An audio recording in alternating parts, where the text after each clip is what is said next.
Hello, welcome to my channel. Today we're doing another video on Patricia Lee Otto. It'll probably be similar to the first one, but her name came around, so I'm doing another one. And this is information that's on the Charlie Project. I'm not saying it's true or it's not true. I don't know who gave the information. I'm just reading it and looking at it. That is what's there. She's been missing since September 2nd, 1976, Lewiston, Idaho, 24 years old, 5 foot 340 pounds. White top, red slacks, blonde hair, hazel eyes, nicknamed Patty, scar on her back. She was last seen late in the evening. She got in an argument, allegedly, with her husband, Ralph Otto.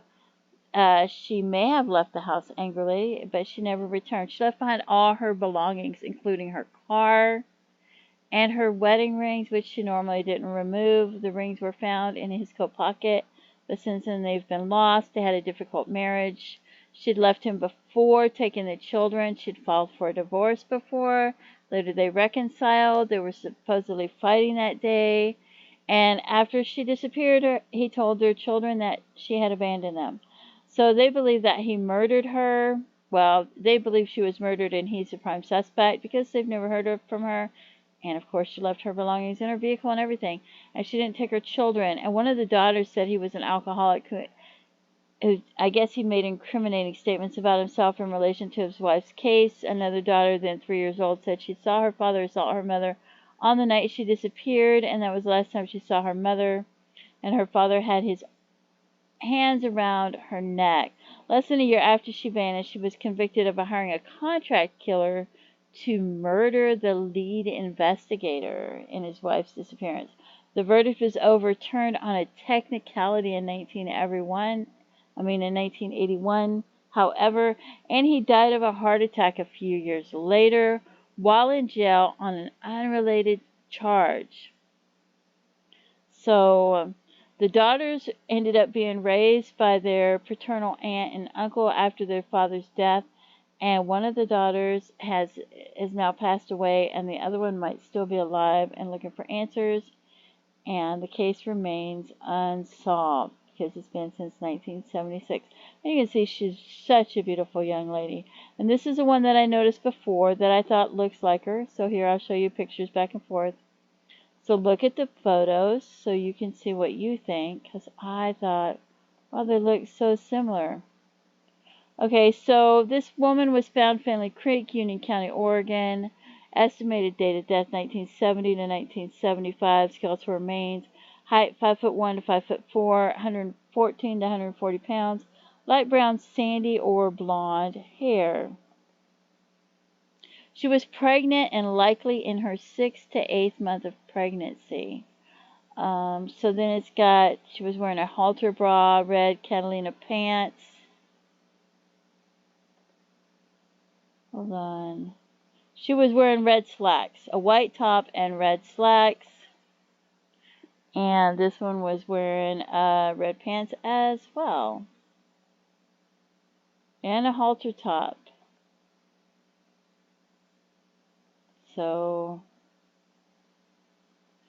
which may have been modified in length, ankle high, lace-up shoes, remnants of clothing that consisted of red cloth, white cloth, and zippers, unknown. Nylon cord, measured 4 foot, and a radio cord about 2 feet. The female's remains were discovered by hunters in a wooded area underneath a log on the side of a hill near Elgin, Oregon, about 100 feet from a nearby road. The location is 18 miles from La Grande, Oregon, and near Finley Creek. The Jane Doe may not have been from the area she was located in, as no known missing person appeared to match her description.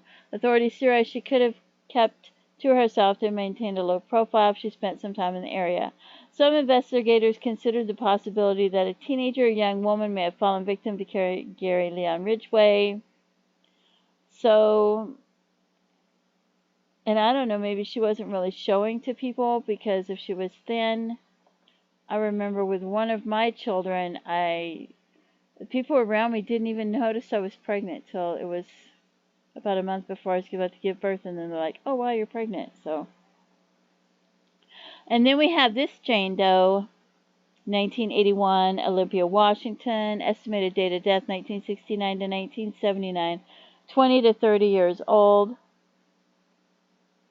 And there's a crude cross made of sticks and shoelace found near the area of the remains. We have this Jane Doe, Kent County, Washington. Estimated date of death 30 years prior, 13 to 24 years old. So, the descendant is a victim of Gary and Lee. She is one of our 4 Ridgeways admitted killing. So you can read some more on that.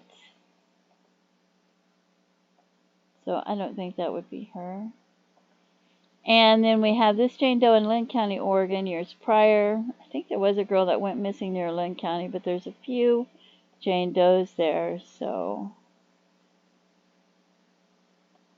and just to look at where Lewiston is in comparison to Washington and Oregon. I mean, it's right there. So, and then we have, this is her name is Patricia Lee Otto, 24 years old, 5'3", 140 pounds, strawberry blonde hair. Husband said after an argument that she left the house and never returned. The husband is now deceased. Believed to have been wearing red slacks and a white shell blouse. And so that makes me wonder if that one lady is not her. See, and this is Union County, Oregon, 5'2", estimated 120 pounds. The body of a young female was found in a wooded hillside location outside LaGrange, Oregon. The female was pregnant and likely in her 6th to 8th month of pregnancy. One or both hands not recovered. Red cloth, white cloth, zipper remnants. So, and there's a picture of her. And we'll go over here and we will look at her pictures in comparison with the picture so that you can see why I think they look so similar. And then we have newspaper articles. Body of a young woman found last month near Somerville shared its shallow grave with that of a newborn infant or full-term fetus. Union County District Attorney Dale Mammon made that disclosure this morning at a news conference on a police laboratory findings on the mysterious gravesite. It could have been a newborn child. From the location in the grave, it very well could have been a newborn child or an unborn full-term fetus. Now they think it could have been 6-7 months pregnant. The badly decomposed body was discovered by hunters August 27th in a 29-inch deep, 20-inch wide, 4-foot-long grave in the Finley County Creek area. Mammon and Oregon State Police Lieutenant Keith Lewis said the still unidentified body was that of a Caucasian woman between 17 and 25 years old, about 5'2", and a slender build and a light brown blonde hair. The best estimate of the time of death, they believe, was 1975 or 1976 or earlier. The cause of death cannot be determined. By the manner of dress, it does appear it was a summertime situation.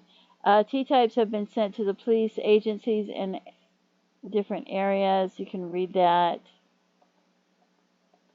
It could have been a newborn child from the location in the grave. It very well could have been a newborn child or an unborn child. So there's that. And that's pretty much the same thing. We received anonymous information about it 10 days ago that an individual by the name of Tina Bradford, age 17, 7.5 months pregnant, was in the company of a Paul Warmack. He said they were in the area in 1977. Mammon and Lewis said that because the laboratory estimated time of death is only approximate, the body could be that of Mrs. Bradford. We have been unable to find any information on either of them. If the anonymous informant would recontact state police with any information, it would be most helpful. They checked on the whereabouts of 2 young women who were living off the land in 1974 in the immediate area and the gravesite. Both are alive and well and cannot supply us with any information. They're kind of in the dark. And then here's another newspaper article. Oregon State Police investigators today were still carefully unearthing human remains from a shallow grave found by hunters Sunday morning near Finley Creek Road, about 10 miles northwest of Elgin. 2 hunters from the Milton Freeway found the grave on a brushy wooded hill about 200 yards from Finley Cow Camp, a roadside hunter's campsite. So they found a skull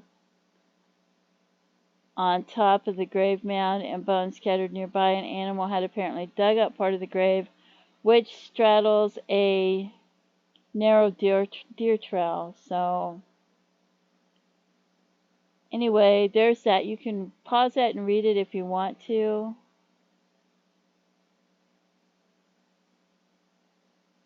It says something about Farron's was born and regularly hiked those mountains 50 years she lived. She was 76 when she and her daughter, Ravina Taylor, her daughter's niece, Diane Suvag, I don't know how to pronounce that, longtime friend Harry Hunter, entered the woods east of that and split up. Farron's was never seen again. An intensive ground search yielded no clues. A bloodhound's lead ended in the fork in two logging roads. After the disappearance, deputies reported said that Farron's could have become disoriented on one of the roads and then gotten hurt. Farron's daughter, however, said her mother was too experienced to get lost, and I've just got a feeling she's not there. She's just not lost. Okay, so the police investigators declined to discuss at the body's identity themselves. Pending the pathologist's findings, a police and pathologist report will be given to the Union County District Attorney. So there you have that. And Lewiston, Idaho to Finley Creek. Let's see how far that is. Lewiston, Idaho to Finley Creek. Is that Oregon? That's like 3 hours, so.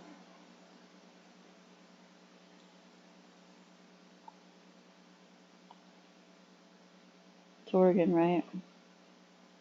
Yeah, so there's another video on that, and don't forget to pray for her loved ones and her families and the families of these unidentified females. And please feel free to leave comments. And if you have any information, even if you gave it to authorities years ago, give it to them again, because they may not have it. You know, we have different ways of storing information over the years.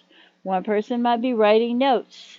The notes may have gotten lost over the years. Another person may have been storing it on a word processor or floppy disk, or, you know, software programs that, you know, that they just may not have that information anymore. And thank you so much for tuning in, and have a great day. Bye-bye.